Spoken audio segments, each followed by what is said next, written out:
Les amis, je suis tellement excitée. On reforme le groupe. Je suis tellement excitée. Hier, j'ai dit que Kamala me manquait. Nous y voilà. On est vraiment de retour. C'est vraiment là. Mesdames et messieurs, c'est incroyable, incroyable. Nous avons essayé d'obtenir cet acte de naissance pendant des mois, des mois. Pour une raison quelconque, nos demandes étaient tout simplement refusées. Mais maintenant que l'élection est terminée, il semble que, comme par magie, le bureau de l'État civil de la Jamaïque soit de nouveau ouvert.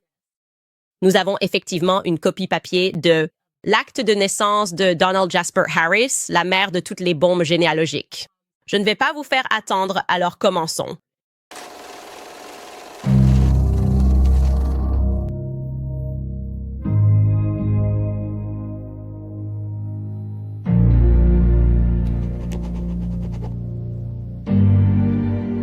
Écoutez, on était à terre, mais apparemment pas hors jeu. Pour être honnête, je pensais que cette série était terminée après la victoire de Donald Trump. Je ne voyais pas vraiment l'intérêt de continuer la série.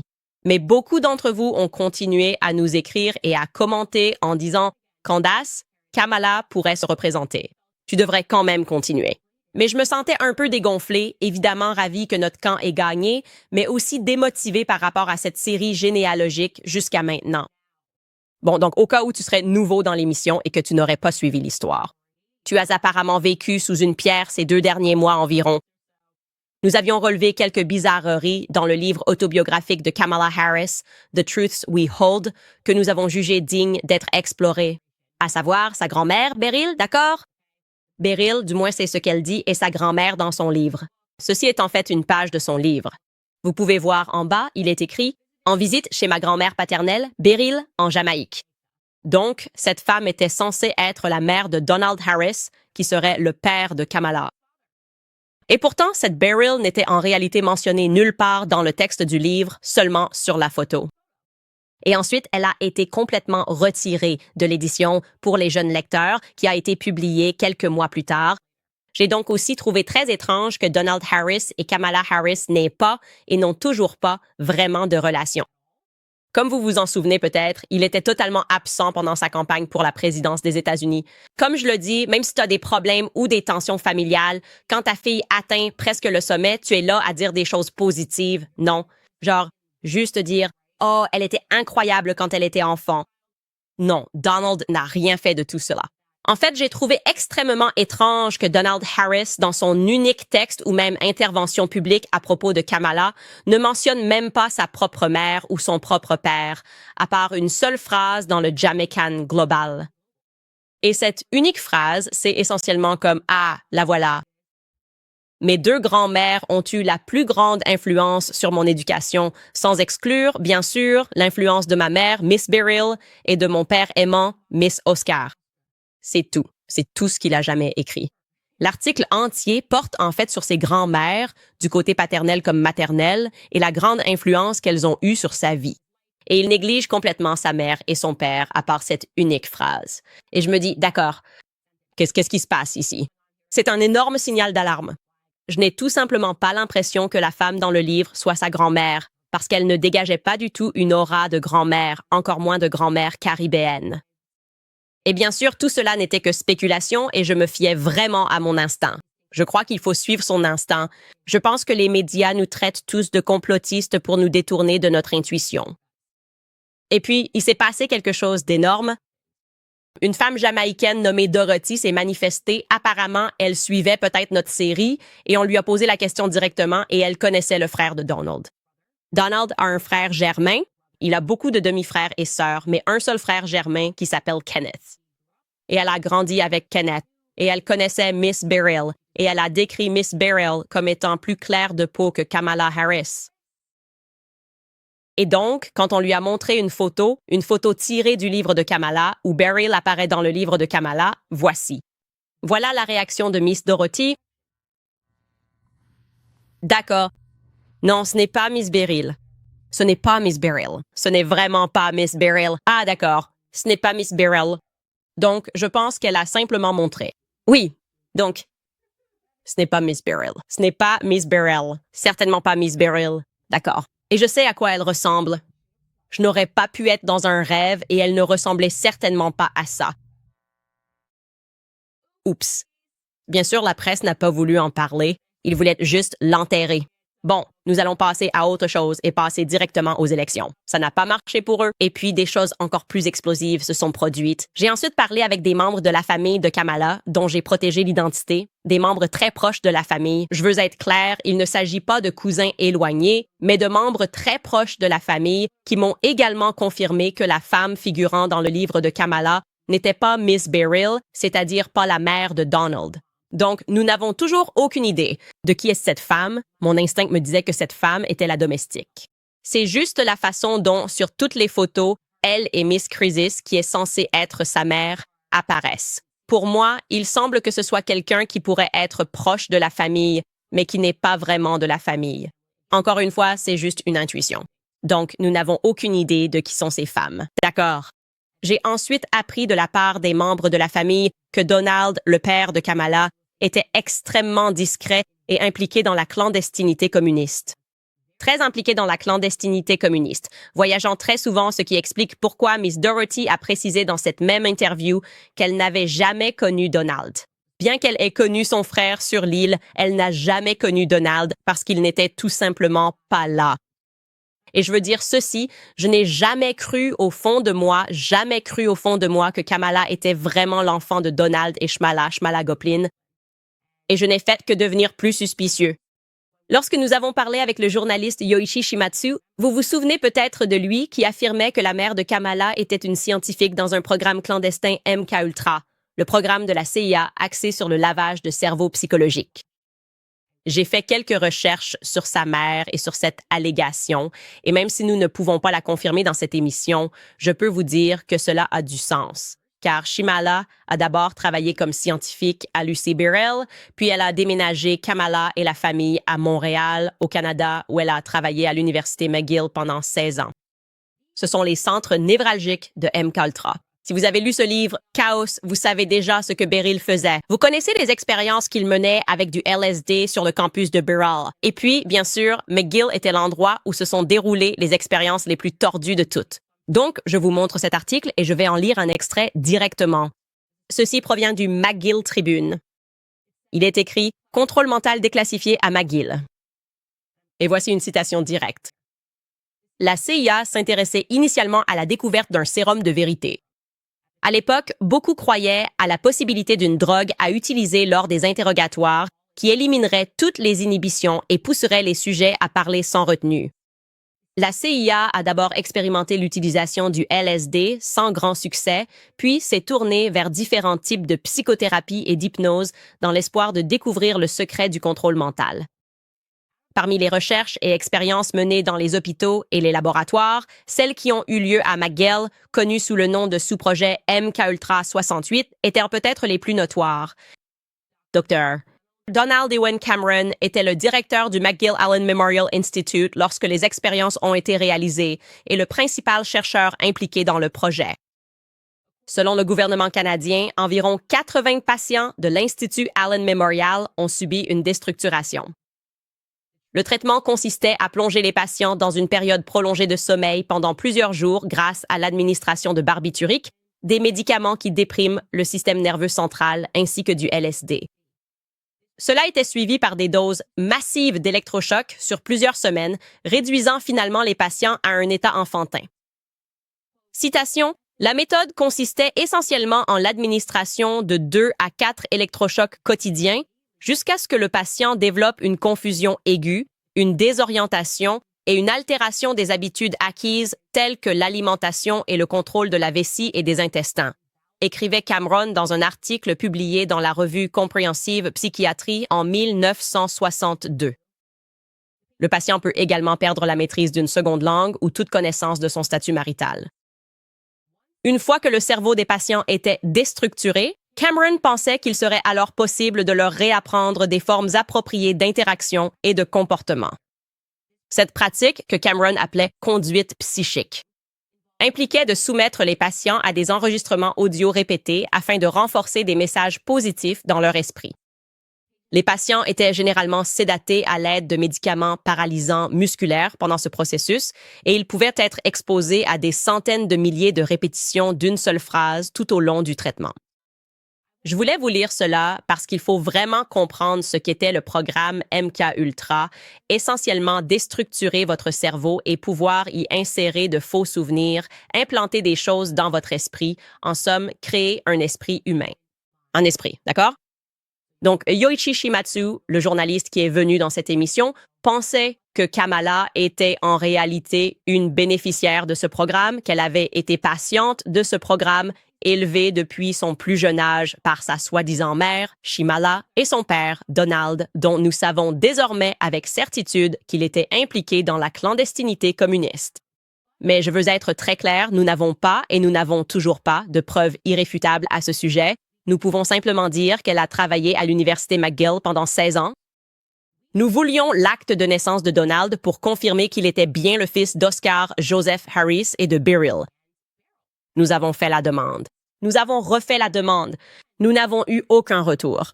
Nous avons payé pour que la procédure soit accélérée. Nous étions censés le recevoir sous 3 à 5 jours. Nous ne l'avons pas reçu dans les 3 à 5 jours.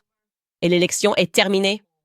Et voilà que le Bureau de l'État civil de la Jamaïque nous envoie l'acte de naissance de Donald. Roulement de tambour, s'il vous plaît.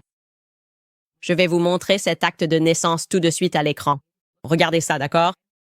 Et vous pouvez voir que c'est tout récent. Je le tiens aussi ici dans ma main. C'est vraiment, vraiment tout neuf. Bon, ce n'est pas un gros problème. Il faut rééditer l'acte de naissance. Vous n'allez pas m'envoyer une copie originale, mais nous allons nous rapprocher ici et remarquer certaines choses vraiment problématiques sur cet acte de naissance. La première chose, c'est son nom. Nous avons cherché tout ce temps et il est publiquement connu sous le nom de Donald Jasper Harris. L'acte de naissance que nous avons, et nous pouvons confirmer que sa date de naissance est correcte.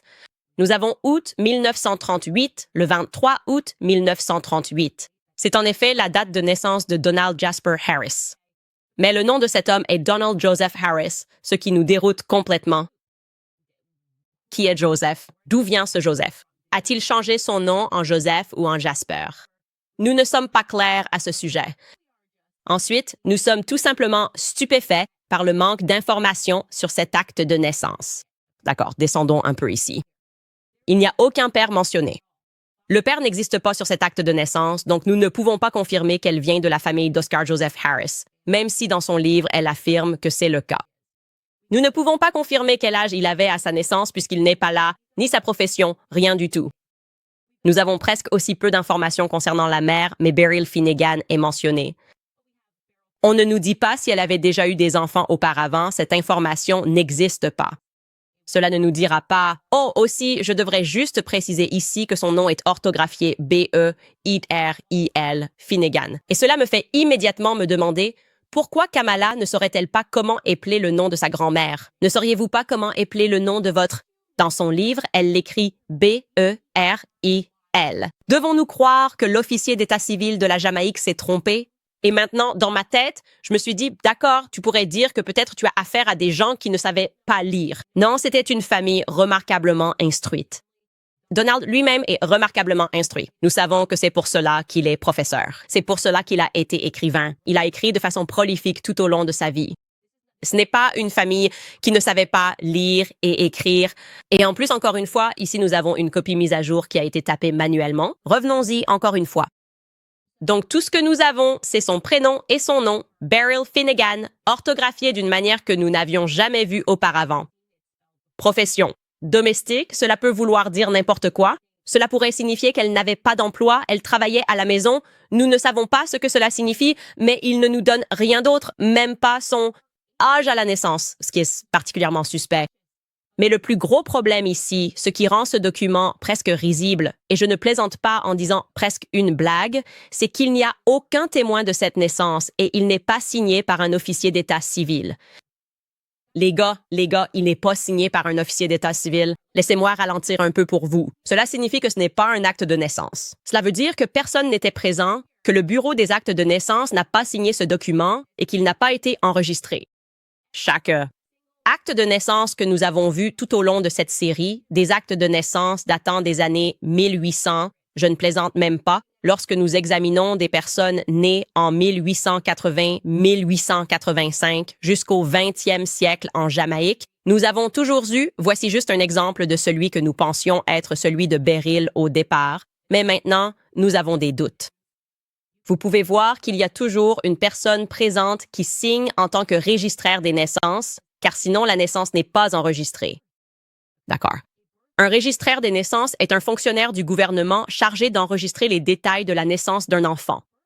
Donc, il documente officiellement leur existence. Il documente leur identité. C'est lui qui crée l'acte de naissance, n'est-ce pas? Il faut passer soit par un service de santé local, soit par le gouvernement pour l'obtenir. Vous vous rendez au bureau. Bonjour, je suis le registraire des naissances. Je suis là. Bonjour, voici mon fils qui est né il y a 1 mois. Pouvons-nous obtenir un acte de naissance? Bien sûr.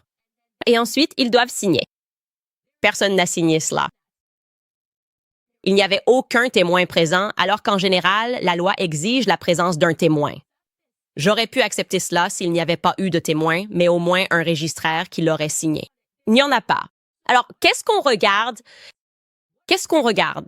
Au fait, je tiens à souligner que ce document qui a été produit l'a été des semaines après sa prétendue naissance. Il serait soi-disant né le 23 août 1938. C'est indiqué et j'essaie de trouver où c'est. Oui, on peut le voir dans ce dernier passage-là. Le 4 novembre 1938, juste à côté de la signature de l'officier d'état civil, il est indiqué que ce certificat a été établi des mois plus tard, en novembre, mais il n'a pas été enregistré et il n'y avait aucun témoin. Alors, comment diable cela se retrouve-t-il dans le système jamaïcain? C'est ma question. D'accord. Alors, pour être clair, tout en bas, et je ne sais pas si vous pouvez le voir, mais nous avons la signature de la personne actuellement responsable du bureau de l'état civil, et il s'appelle Desmond Dave. Nous avons donc une signature indiquant qu'il a imprimé, signé le document officiel et nous l'a envoyé, car il doit y avoir un officier d'état civil. Il n'y a pas d'heure, il n'y a pas de période de temps, il y a juste un vide encore une fois, parce qu'il n'y en aura pas. Il n'y a pas d'autre explication pour laquelle vous iriez chercher le document en premier lieu. Ce serait juste vous avec un document vierge disant « J'ai été témoin de quelque chose. J'ai un enfant et personne d'autre n'est là, personne d'autre ne le valide. » Qu'est-ce que c'est? Qu'est-ce que c'est? Je pose cette question. C'est extrêmement problématique et ça ne fait pas partir mon cerveau dans des directions où je serais juste complètement dans le complotisme ici. Je dois être honnête avec vous. Mon cerveau ne se dit pas « Oh, laisse-moi donner un sens à tout ça. » Oui, c'est tout à fait normal. Chaque personne en Jamaïque devait obtenir une validation au bureau du registre pour recevoir un certificat, sauf cette personne qui est le père de quelqu'un qui a failli devenir président des États-Unis, sauf ce type-là. Ça a toujours été comme ça, sauf pour ce type qui était impliqué dans des cercles communistes et envers qui je n'ai jamais ressenti était vraiment le père de Kamala sur la base de leur relation, ou plutôt de l'absence de relation et de tant d'autres choses. Et maintenant, je me demande encore, comme depuis le tout début, qui diable est Donald Harris? Où diable Donald Harris est-il né? Et quand diable Donald Harris a-t-il changé son nom de ou en Donald Jasper ou de ou en Donald Joseph? Et pourquoi diable nous aurait-il envoyé ça? Pourquoi nous aurait-il envoyé ça? Cela ne prouve pas qu'il est né en Jamaïque. En fait, cela prouve exactement le contraire. Cela prouve que quelqu'un avait un pied dans ce bureau, a simplement tapé ce document et l'a fait imprimer. Et qui est Beryl?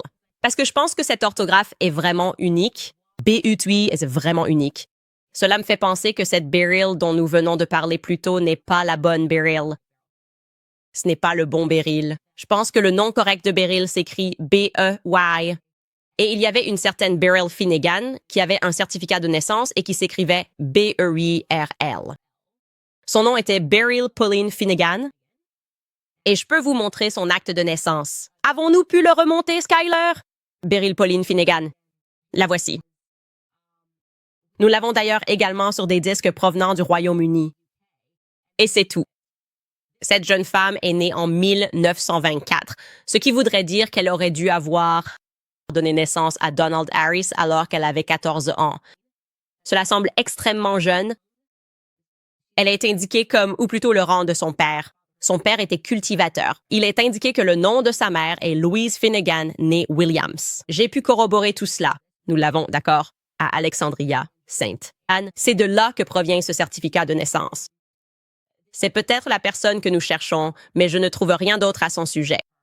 Ne t'inquiète pas, Je vais passer le week-end à chercher parce que je suis maintenant totalement investie dans l'idée de comprendre ce qui se passe, car après avoir parlé à la famille de Donald, appris à quel point il était discret, réservé, à quel point il était impliqué dans les cercles communistes, après avoir découvert des choses sur sa mère, son implication potentielle dans MKUltra, le conditionnement psychologique, j'ai presque l'impression qu'ils ont simplement placé Kamala et son père dans une lignée familiale au hasard.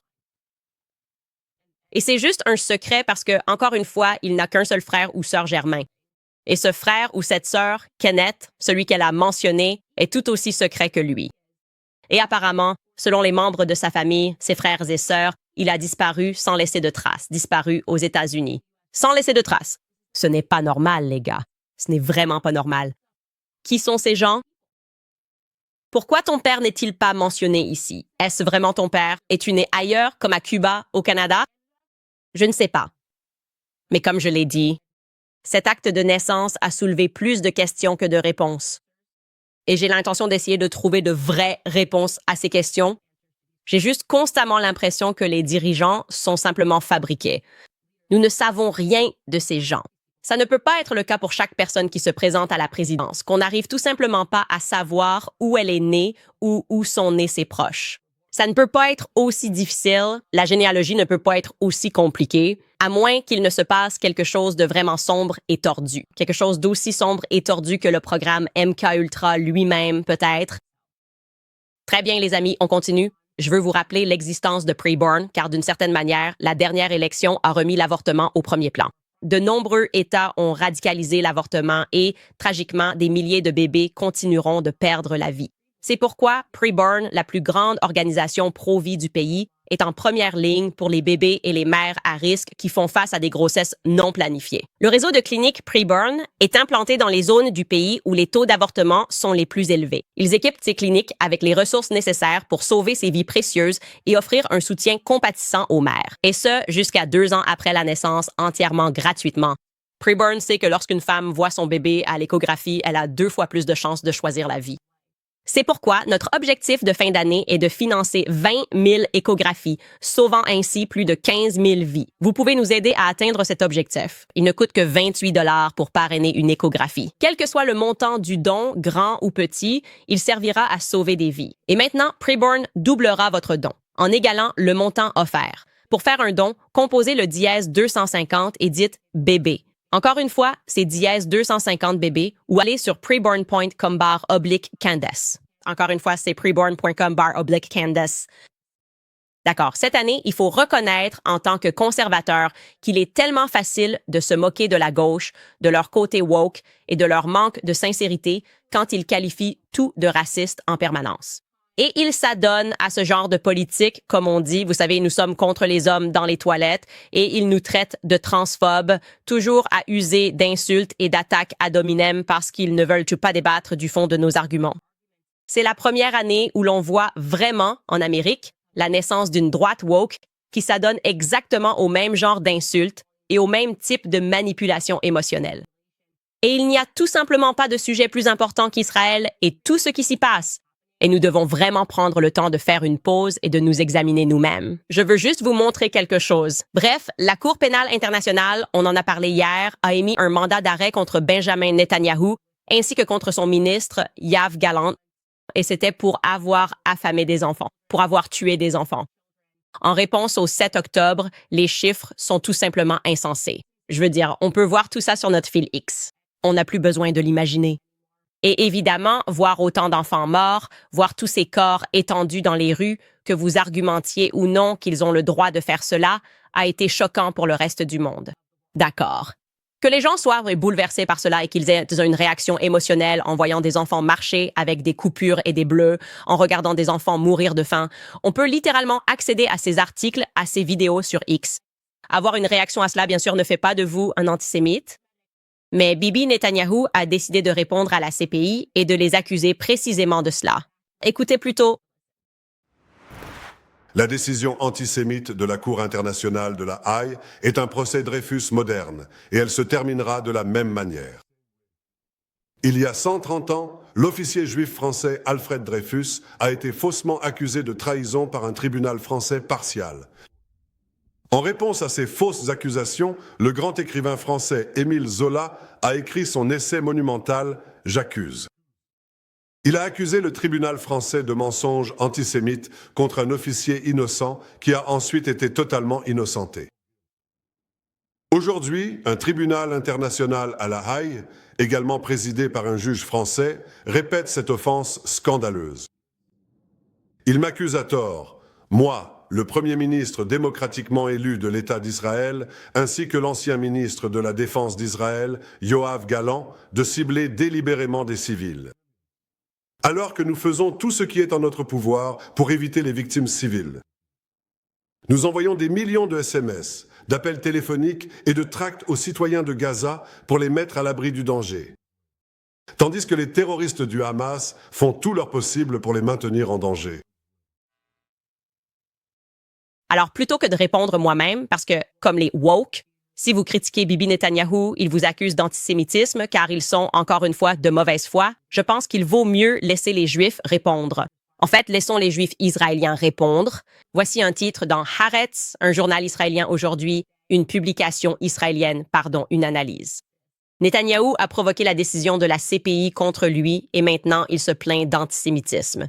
Comme toujours, le premier ministre israélien ne cherche pas à façonner la réalité. Il cherche à façonner la perception de la réalité. La procureure générale sait que si elle démissionne, son bureau est fini.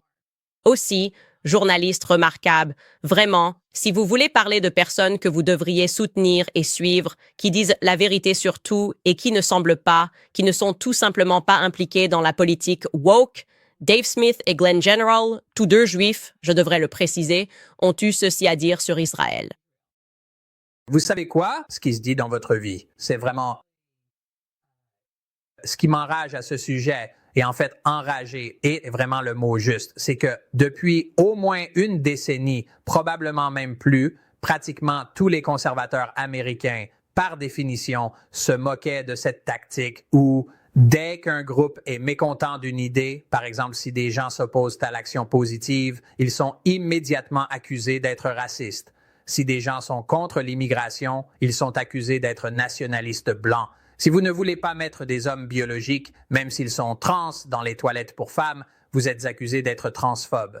Ils se sont moqués sans relâche de cette tentative d'instrumentaliser les accusations de bigoterie venant de tous les groupes. Et pourtant, dès qu'il s'agit de cette idée en particulier, ils utilisent exactement la même tactique qui consiste à accuser toute personne critique envers Israël ou opposés à Israël d'être antisémites. D'ailleurs, ils adhèrent tout autant à la politique identitaire et à la censure. Mais ce trip de politique identitaire, demandé à n'importe quel étudiant de deuxième année aux cheveux violets à Oberlin, comment justifie-t-il dans leur propre esprit ce conflit évident dans leur vision du monde?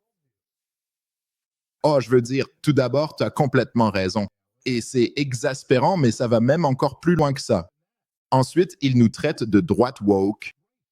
Ils se retournent et, pour imiter encore davantage les progressistes woke, ils t'accusent exactement de ce qu'ils font eux-mêmes. Et ça m'arrive tout le temps sur les réseaux sociaux, et pas seulement de la part de gens au hasard, mais aussi de la part d'influenceurs de droite qui soutiennent Israël dans cette guerre. Ils vont me dire « Hey Dave, tu es d'accord avec les gauchistes woke sur ce point, tu vois? Tu es comme ces étudiants de gauche sur les campus parce qu'ils sont tous contre ça, et toi aussi tu es contre. » Et c'est comme, donc tu soulignes juste que je suis d'accord avec un autre groupe de personnes, mais tu reprends toutes les pires tactiques qui sont justement la raison pour laquelle on n'aime pas ce groupe de personnes. Et tout cela est tellement étrange et tu n'arrives même pas à croire qu'ils aient le culot de faire cet argument alors qu'ils sont en train de le faire. Et juste un point de plus, et je sais que j'ai déjà dit quelque chose de similaire, je crois la dernière fois qu'on a parlé, mais ce n'est pas seulement que c'est le même argument que les gauchistes woke, c'est la même logique, dans une position bien plus faible, dans une situation bien plus faible pour utiliser cela. C'est comme s'ils étaient bien pires, parce que ce n'est pas comme si tu faisais remarquer, tu sais, par exemple, si tu dis qu'un conservateur ou quelqu'un de droite va faire un commentaire sur une politique et ensuite ils vont t'accuser d'être raciste. Ok, ça c'est faux et stupide. Et ça arrive très souvent. Mais là, dans ce cas, tu parles de que tu considères cela comme un génocide ou non, du massacre de masse de personnes innocentes, et tu critiques cela. Ce n'est pas juste une politique quelconque. Et ensuite, utiliser la carte de l'antisémitisme, contrairement, par exemple, à des groupes qui pourraient s'en servir à gauche chez les woke. Les Juifs ne sont même pas un groupe marginalisé. Ils ne sont pas un groupe marginalisé aux États-Unis d'Amérique.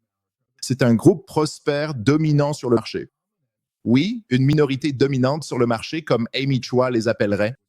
Et au Moyen-Orient, dans la région, ils sont de loin la force la plus puissante, soutenue par les plus grands et les plus puissants gouvernements de l'histoire du monde.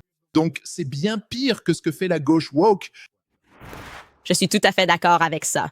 Et ils l'ont exprimé de façon parfaite. C'est bien pire parce qu'ils mutilent tes caricatures des gens pour avoir fait preuve d'humanité, pour avoir regardé ces enfants sans membres, pour avoir vu ces enfants qu'on extrait des décombres, pour avoir vu ces enfants qui crient, saignent et sont décapités. J'ai vu des gens porter les corps d'enfants décapités qui ont la taille de mes propres enfants. Et ensuite, nous avons une réaction émotionnelle à cela. Et ils disent « Tu es un antisémite malfaisant qui soutient Hitler ». Et c'est exactement comme l'Holocauste. En fait, je dirais que c'est précisément à cause de tout ce que j'ai appris sur l'Holocauste que je ne resterai pas silencieux face à ce que je vois infliger aux patients. Et le monde entier réagit ainsi, sauf l'Amérique où nous avons cette capacité remarquable à être incroyablement hypocrite et je dirais même lâche sur le sujet d'Israël. La droite woke va disparaître. Je vous le dis, les gars, mettez un minuteur. Et je ne parle pas de mourir littéralement, je parle de ce mouvement. Mettez un compte à rebours dessus. Dans 4 ans, lors des élections de 2028, ceux qui restent silencieux sur ce sujet, qui mentent, qui essaient de manipuler la situation, devront ravaler leurs paroles. J'en suis convaincu. Les gens perçoivent les mensonges, voient l'hypocrisie. Nous allons démontrer leur hypocrisie maintenant d'une des manières les plus stupéfiantes. Pour être clair, la Cour pénale internationale, le CPI,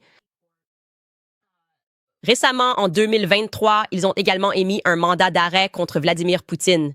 La raison invoquée pour cela était qu'ils affirmaient que certains enfants ukrainiens disparaissaient, ce qui est stupéfiant, soit dit en passant, lorsqu'on le compare au fait qu'Israël a arrêté. Je crois que le magazine Times a consacré tout un article à ce sujet, 10 000 enfants palestiniens au cours de la dernière décennie.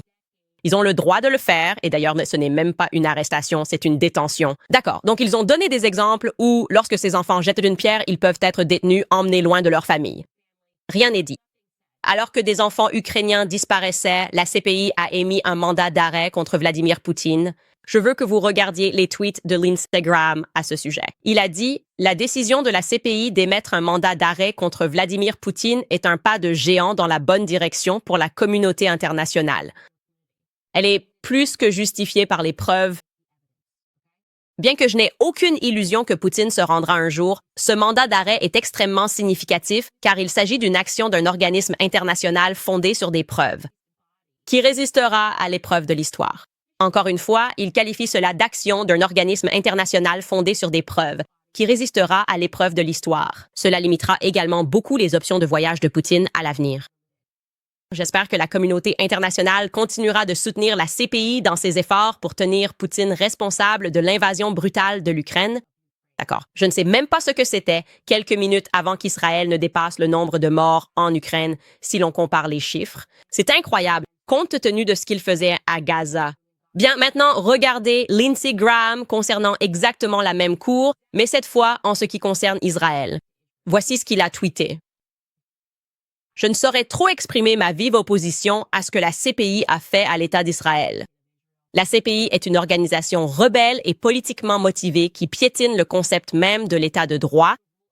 J'ai clairement indiqué que je considère que tout ce processus est un abus du statut de Rome. Je suis convaincu que le président Trump comprend que les actions de la Cour contre Israël posent les bases pour que la CPI s'en prenne un jour aux États-Unis. Nous devons répondre fermement à la Cour pour notre propre bien. D'accord. Donc, l'un des procureurs de la CPI, je veux dire, c'est vraiment risible parce que c'est juste une telle hypocrisie à ce niveau-là est risible. Cela montre vraiment, en somme, que si vous ne faites pas ce qu'on dit, on va vous traiter de terroriste. C'est un thème récurrent chez les Américains. En gros, tout va bien tant qu'on peut te contrôler et que tu fais ce qu'on te dit, sinon on va te condamner et soudainement, on va dire que tu es un terroriste et que tu n'as plus aucune importance. C'est la différence d'une année à l'autre alors qu'ils parlent exactement du même tribunal. Et encore une fois, si tu compares le nombre de morts en Ukraine avec celui à Gaza sur la même période, c'est une hypocrisie absolument stupéfiante à ce niveau. D'accord. Je veux aussi vous montrer ceci parce que un des procureurs, le chef principal, un homme nommé Karim pour la CPI, et pardonnez-moi, je crois que c'est Karim Khan. Je dois juste vérifier, mais il a essentiellement déclaré qu'ils avaient été intimidés tout au long de ce processus et qu'en gros, on leur avait dit que la Cour pénale internationale servait surtout aux Américains et à Israël pour poursuivre qui ils veulent. Et qu'en réalité, ce n'est pas censé être un processus juste ou équitable. Écoutez ce qu'il avait à dire. L'identité de la personne, c'est la protection des bébés. Je veux dire, ce sont des valeurs américaines fondamentales qui devraient susciter un soutien bipartisan. Or, bien sûr, cette situation, malheureusement, se trouve sur la faille de San Andreas, de la politique internationale et des intérêts stratégiques. Et bien sûr, j'ai eu quelques élections. Des dirigeants m'ont parlé et ont été très directs. Cette cour est faite pour l'Afrique et pour des voyous comme Poutine. C'est ce qu'un haut dirigeant m'a dit. Nous ne le voyons pas de cette façon. Cette cour est l'héritage de Nuremberg. Cette cour est une triste condamnation de l'humanité. Cette cour devrait être le triomphe du droit sur le pouvoir et la force brute. Prends ce que tu peux, prends ce que tu veux, fais ce que tu veux. Et nous allons simplement rester fidèles à nous-mêmes. Nous ne serons pas dissuadés par des menaces ou d'autres actions, car au final, nous devons remplir nos responsabilités en tant que procureurs, en tant qu'hommes et femmes du bureau, en tant que juges, en tant que greffe. Karim Khan, vous ne verrez probablement jamais ceci, mais je veux que vous sachiez que vous avez parfaitement raison. D'accord, se soucier de la vie des enfants innocents massacrés, dont le nombre dépasse maintenant les dizaines de milliers. Le fait que des enfants aient été massacrés n'est pas seulement une valeur américaine, c'est une valeur conservatrice, c'est une valeur chrétienne. Et pour les hypocrites et les lâches qui ne peuvent pas le dire, ils n'ont aucune place dans notre futur gouvernement. Je le crois vraiment, et c'est pourquoi je le dis sans aucune gêne. Je n'arrive tout simplement pas à croire, je ne peux pas croire ce que je vois, des gens qui prétendent que tout cela concerne l'antisémitisme. Comme si, d'une certaine manière, si quelqu'un d'autre était là-bas, personne ne dirait rien. Oui, bien sûr, je suis certain que si Poutine était en Israël et avait tué 28 000 enfants, tout le monde serait détendu parce que, vraiment, tout cela ne concerne que le fait qu'il soit juif. Je veux dire, c'est tout simplement sidérant. Ça l'est vraiment. La malhonnêteté, la tromperie, les médias occidentaux qui salissent et diffament toute personne ayant une conscience et la décence de dire que des enfants ne devraient pas être assassinés de cette façon. On ne devrait pas couper l'eau. On ne devrait pas couper l'électricité et Médecins sans frontières affirme n'avoir jamais vu quelque chose de semblable. Ils sont allés là-bas, ils ont été dans de multiples zones de guerre, écrivant des articles, des tribunes, disant que ce n'est pas une zone de guerre. Ce n'est pas une zone de guerre, c'est un génocide. Tout le monde complote simplement pour détester les Juifs. Je veux dire, c'est franchement ridicule et c'est très révélateur quand même des publications israéliennes disent que qualifier cela d'antisémitisme est une plaisanterie. C'est tout simplement une plaisanterie. Et je suis fière de moi d'être du bon côté de cette histoire. Et j'ai honte. J'ai tellement honte d'avoir jamais eu quoi que ce soit à voir avec la droite woke. Je ne savais pas qu'ils étaient woke sur ce sujet. Il a fallu le 7 octobre et tout ce qui s'est passé pour que je voie leur vrai visage. Et j'ai tellement honte d'avoir eu quoi que ce soit à voir avec ces gens-là. Vraiment, j'ai honte. Et je ne leur permettrai pas d'oublier cela. Je ne leur permettrai pas d'oublier cela jamais. Ils se sont tenus sur des tribunes, se sont dit pro-vie, se sont dit anti-woke, ont collecté de l'argent, sont allés voir des donateurs, ont sollicité des investissements. Et puis, quand ça a vraiment compté, ils se sont défilés. Ils ont fui leurs responsabilités. Ils se sont complètement dégonflés. Et de penser que la majorité de ces gens sont des hommes, c'est encore plus écœurant pour moi, pour être honnête avec vous. C'est encore plus écœurant. Bref, passons à autre chose. Je voudrais prendre un moment pour vous parler de notre boutique sur Sticker Mule. Il regorge de superbes produits dérivés Candace Owens, notamment des autocollants, des t-shirts, des porte-clés, des badges et bien plus encore. Vous pouvez même acheter un tatouage temporaire Candace. Avec Noël, c'est l'endroit idéal pour trouver le cadeau parfait à glisser dans la chaussette de vos amis ou fans de l'émission. Parce que, comme vous, ils ont un goût impeccable. Rendez-vous sur stickermule.com. Candace, allez voir ça dès maintenant. Une grande partie des ventes va directement à l'émission Candace, soutenant notre mission d'autonomiser les communautés, promouvoir la liberté de penser. Que vous souhaitiez montrer votre soutien et procurer articles sympas, nous avons des t-shirts Crisis King aux autocollants Conspiracy Theory. Rendez-vous sur Sticker Mule pour tout ce qui concerne Candace. Encore une fois, allez sur stickermule.com/Candace. Vous pouvez aller voir ça dès maintenant. Bon, Je dois faire une rétractation, une correction. Oh là là, je suis tellement embarrassée. C'est tellement fou. J'ai lu les sous-titres au lieu d'écouter attentivement. Bref, vous savez qu'on a couvert juste une petite mise à jour avant de passer à vos commentaires. J'en ai parlé plus tôt cette semaine, c'est hallucinant. Je ne comprends pas pourquoi la gauche déteste les mères au foyer. Je ne comprends pas pourquoi les féministes détestent les femmes heureuses en mariage et qui veulent consacrer leur vie à leurs enfants. On a vu cette année les féministes s'acharner sur Ballerina Farm parce qu'elle fait du pain, danse en ballerine, danse avec des bottes de cow-boy pleines de boue, fait ses mouvements de ballerine et a une énorme communauté de 10 millions de personnes. Elles disent « ça, ce n'est pas possible ». Non. Et à chaque fois qu'on donne une tribune à quelqu'un, il faut qu'il soit anti-homme, il faut qu'il soit anti-famille. Ils doivent être de petits communistes. Ils doivent dire qu'ils le veulent. Être des hommes. Peut-être qu'ils peuvent être transgenres. Nous applaudissons cela. Nous applaudissons cela. S'ils veulent devenir transgenres, ils disent qu'ils ne veulent jamais avoir d'enfants. Nous applaudissons cela. Mais oh mon Dieu, la première célébrité qui n'a pas enlevé ses vêtements, pourquoi ses seins ne sont-ils pas visibles? Pourquoi les seins d'Anna Neilman ne sont-ils pas visibles? C'est ce que les féministes veulent savoir. Évidemment, la seule façon pour elle d'être elle-même, c'est de se mettre nue. Et à la place, elle est habillée de façon conservatrice. Que se passe-t-il?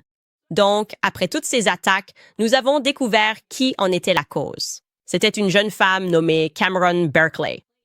Et j'ai littéralement diffusé toute sa thèse qu'elle nous a présentée dans un extrait d'environ 6 minutes, expliquant qu'elle pensait que Roe v. Wade était responsable de cela, l'annulation de Roe v. Wade, parce qu'elle pense qu'en secret, les femmes ne la suivent que parce que nous avons cette peur profonde qu'un jour, nous devrons être comme elle maintenant que Roe v. Wade a été annulé. Donc, je vais juste vous montrer un petit extrait à nouveau pour vous prouver que nous l'avons diffusé dans son contexte complet concernant cette question des tradwives.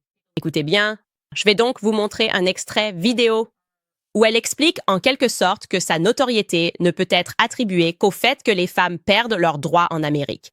Écoutez bien. Annonce de service public. Tout le monde, faites une pause. J'ai été citée dans beaucoup de choses ces dernières semaines, ce qui a été un tournant assez drôle dans ma vie. Mais dans l'un des articles Substack dans lesquels j'ai été citée, j'ai lu que Ballerina Farm avait 1 million d'abonnés en 2022 et en a gagné 7 500 000 depuis, ce qui signifie que lorsque j'ai dit, un peu en passant, que je pensais que cela était lié à Roe v. Wade, j'avais en fait complètement raison. Vous ne pouvez pas me dire que c'est un hasard que, durant les 2 années où nous avons perdu plus de droits reproductifs qu'au cours des décennies précédentes, toutes ces tradwives aient gagné une telle popularité en ligne. Aussi, désolé pour mes cheveux en bataille. Je suis juste vraiment excitée et je n'arrive pas à attendre. Sérieusement, ça ne vous sidère pas? Donc, je n'ai pas été sidérée parce que je trouvais que c'était une thèse vraiment stupide. Et puis, nous avons montré d'autres extraits de sa vidéo, notamment le fait qu'elle n'aime pas non plus le concept de ce qu'elle appelle les Bible Girlies, ces personnes, ces femmes qui tirent tant de choses de la Bible. Et elle attribue cela au fait qu'elles n'ont tout simplement jamais lu de littérature de fiction. C'est juste parce qu'elles ne sont pas instruites. Et donc, elles lisent la Bible et ses histoires les émerveillent. Mais elle a lu des histoires de fiction qui l'ont, selon ses mots, transcendée. Et enfin, nous vous avons montré un extrait d'environ 30 secondes où elle disait, selon ce que nous avions compris, que tout cela, la montée des tradwives, pouvait être attribué à la chute de Rome. Et nous pensions cela parce que, et je vais vous montrer une capture d'écran ici, littéralement, le sous-titre disait qu'il y avait une corrélation entre la montée des tradwives et la chute de Rome. Donc, nous avons lu, nous avons entendu cela. Il s'avère en fait qu'elle a dit la chute de Roe, mais nous avions déjà abordé son opinion sur Roe v. Wade, donc nous n'essayons pas de la déformer. Bien sûr, une fois que mon épisode est devenu viral, et j'imagine que des gens l'ont contacté, elle a alors voulu répondre à cela en essayant de faire croire que je suis une opportuniste et une menteuse, parce que nous avons lu les sous-titres et tout le monde a entendu, même les sous-titres automatisés, qui se trompent parfois. Parfois, ils l'ont entendu dire Rome. Et ensuite, elle crée essentiellement cette vidéo sur TikTok, du genre « Oh, les conservateurs sont des opportunistes et des menteurs », sans répondre à aucun de nos autres arguments dans une diatribe de 25 minutes où je pense qu'elle expose son intolérance envers les femmes conservatrices. Comme si les féministes détestaient les femmes conservatrices. Et je pense que c'est parce que nous leur renvoyons l'image de décisions qu'elles n'ont pas prises. Et je ne pense pas que leur carrière les comble entièrement. Et je ne pense pas qu'écrire des articles sur Ballerina Farm va la combler. Et je pense en fait qu'elle a un vide en elle parce qu'elle a fait le choix de ne pas avoir d'enfants. Et puis elle voit cette femme debout en train de faire du pain, elle la regarde, la voit sourire et danser, et dans sa tête, elle doit se convaincre, se persuader elle-même que Ballerina Farm est malheureuse. Elle doit se convaincre que Ballerina Farm a fait les mauvais choix et qu'elle fait les bons. C'est pourquoi elle a adoré quand cette féministe est allée là-bas, a violé l'intimité de Ballerina Farm et a menti en créant l'image que Ballerina Farm était piégée dans une existence qu'elle ne voulait pas, même si cette autrice de l'article du Times a dit dans une interview par la suite, lorsqu'on lui a demandé « Pensez-vous que Hannah Neilman est heureuse? » Elle a répondu oui.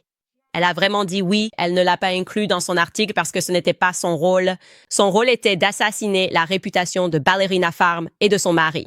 Mais ensuite, quand on lui a posé la question, elle y a réfléchi et elle a dit « Oui, je pense qu'elle est fatiguée, mais elle est heureuse. » Et je ne peux pas imaginer de meilleure façon d'expliquer ce que c'est que de devenir parent. On est fatigué, c'est épuisant. J'ai eu 3 enfants au cours des 3 dernières années, mais je ne changerais ça pour rien au monde. Et j'ai l'intention d'avoir d'autres enfants. Je suis épuisée, mais je suis tellement heureuse. Il n'y a rien de mieux.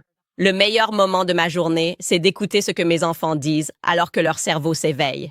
Ils pensent tout savoir, mais en réalité, ils ne savent rien. Ils ne savent ni rien. Et puis, il y a mon fils de 3 ans qui a décidé qu'il était l'autorité et qu'il devait apprendre des choses à ma fille de 2 ans. Et elle l'écoute et respecte son autorité, mais rien de ce qu'il dit n'a de sens. Je conduis la voiture et j'écoute tous les deux parler. Et il lui dit des choses comme « Ne casse pas les lunettes de maman ou on va devoir appeler la police. » Elle répond « Je ne veux pas appeler la police. » D'accord, alors ne casse pas les lunettes de maman. Complètement arbitraire. Ce n'est pas vrai. Elle n'a pas à aller en prison si elle casse les lunettes de maman. Mais il y a ces petits moments, ils sont tellement mignons et incroyables. Et donc, ça me sidère qu'ils ne puissent pas voir ça. Ce sont eux les intolérants. D'accord, ce n'est pas la ballerine Hannah Neilman qui s'est connectée à votre compte, a regardé toutes vos vidéos et vous a diagnostiqué comme malheureux. C'est vous qui êtes allé sur son compte. Vous avez vu qu'elle était aimée et adorée parce que, pour la première fois, des mères au foyer voient quelqu'un qui présente leur mode de vie. Et oui, nous savons que son mari a de l'argent. Ça ne change rien. Vous pouvez venir ici dans le Tennessee et voir des gens qui ont encore 8, 9 enfants. Et devinez quoi? Ils sont heureux. Ils sont épanouis. Vraiment, je sais que ça vous dépasse. Vous avez besoin d'en faire un problème.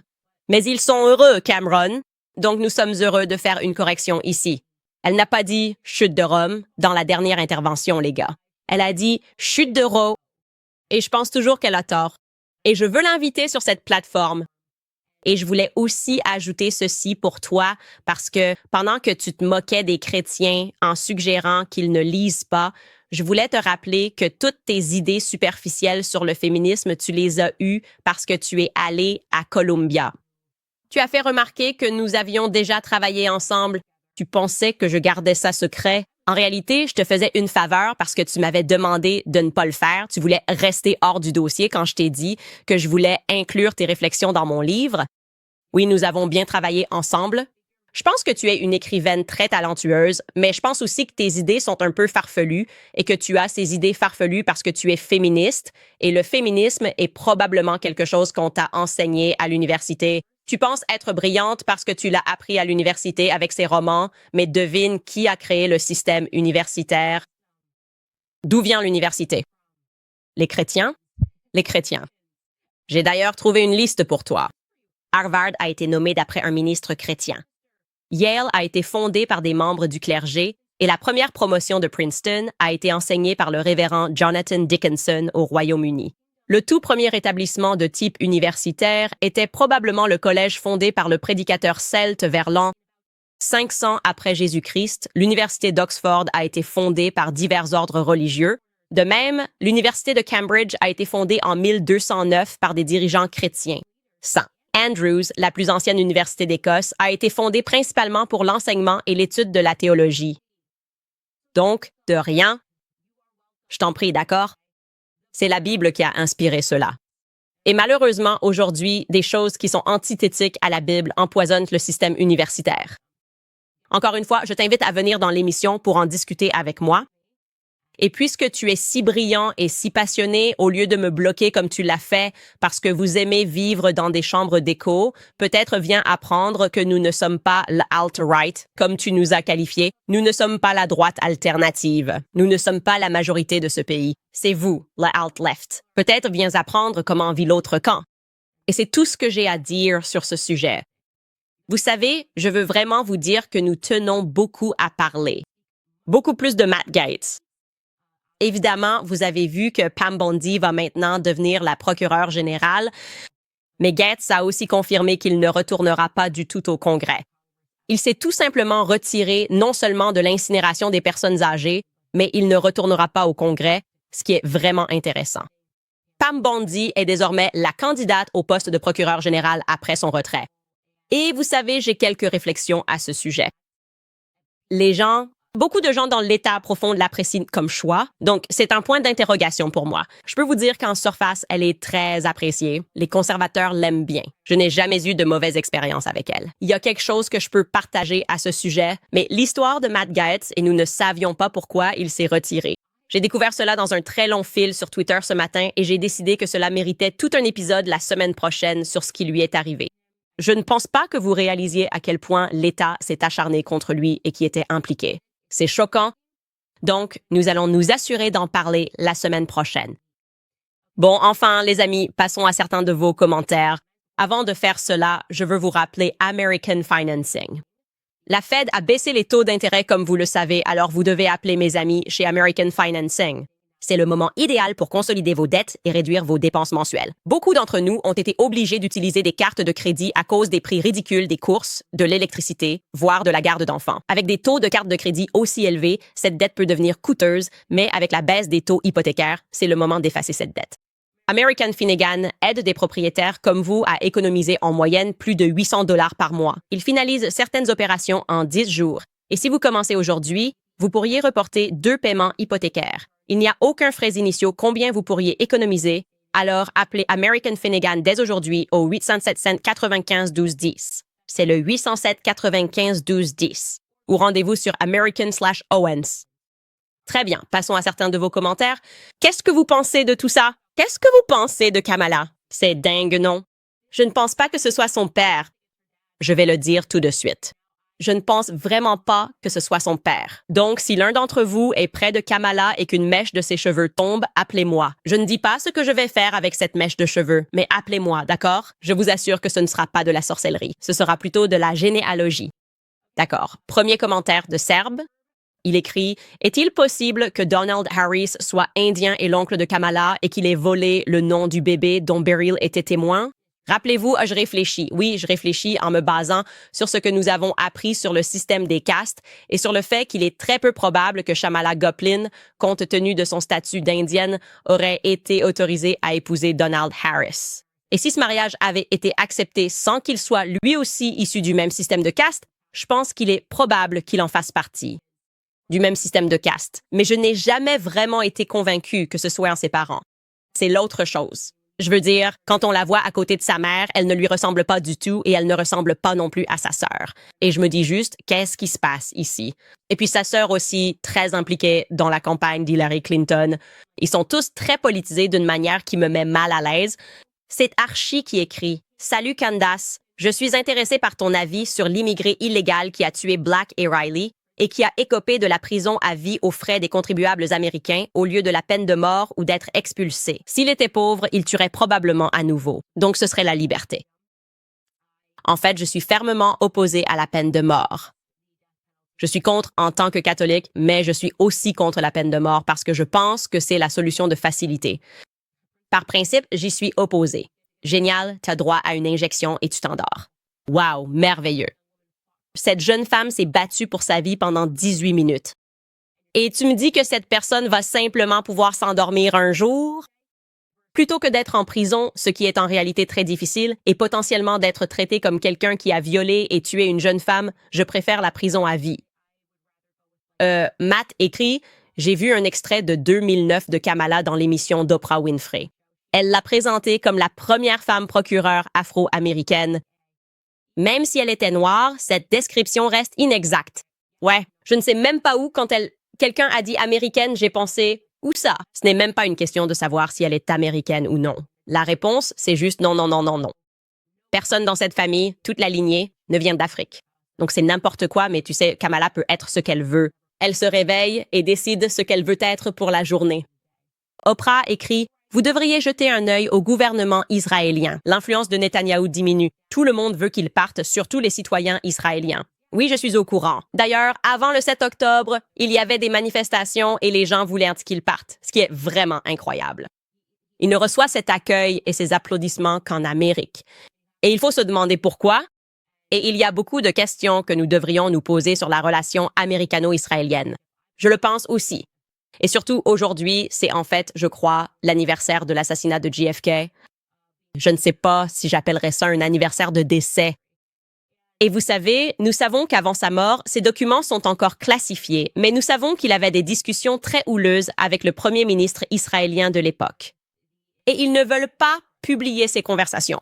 Et je pense qu'ils devraient publier ces conversations. Qu'en penses-tu? Anwar écrit « Jordan Peterson n'était-il pas professeur à McGill? » C'était le cas. C'était le cas. Que se passe-t-il?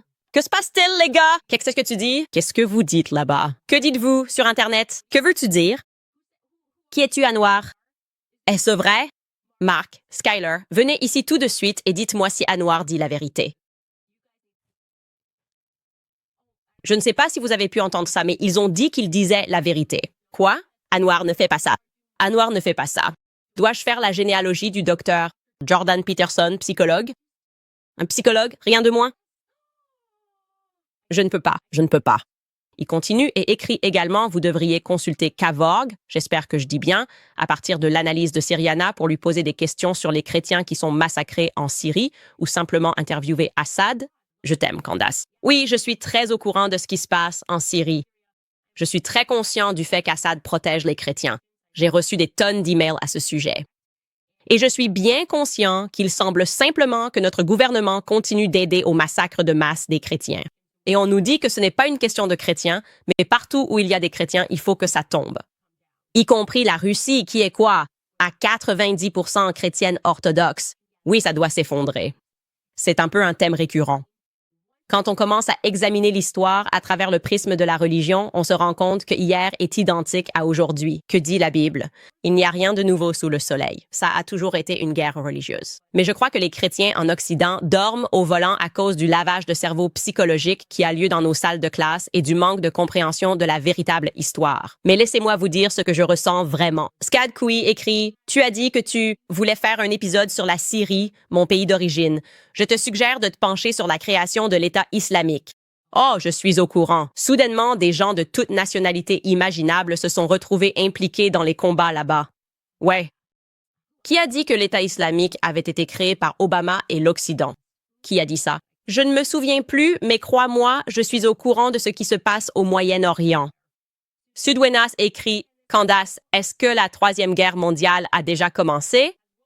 Nous ne pouvons pas envoyer nos enfants et nos maris mourir. Nous le ferons probablement tous si nous n'arrêtons pas cette folie. Comment fait-on, tout le monde? L'information, c'est le pouvoir. Je le crois vraiment, c'est pourquoi la désinformation, c'est aussi du pouvoir. C'est pourquoi ils ont diffusé tant de désinformation, se sont concentrés sur la prise de contrôle du système scolaire, du système éducatif, en instaurant l'éducation fédérale via le département de l'éducation et en polluant l'esprit de nos jeunes, puis en faisant croire aux gens, en les conditionnant, qu'ils doivent absolument aller à l'université pour avoir encore 4 années de lavage de cerveau. Et maintenant, c'est comme si tout allait soudainement dans la direction opposée. Et c'est un peu ce qui se passe naturellement.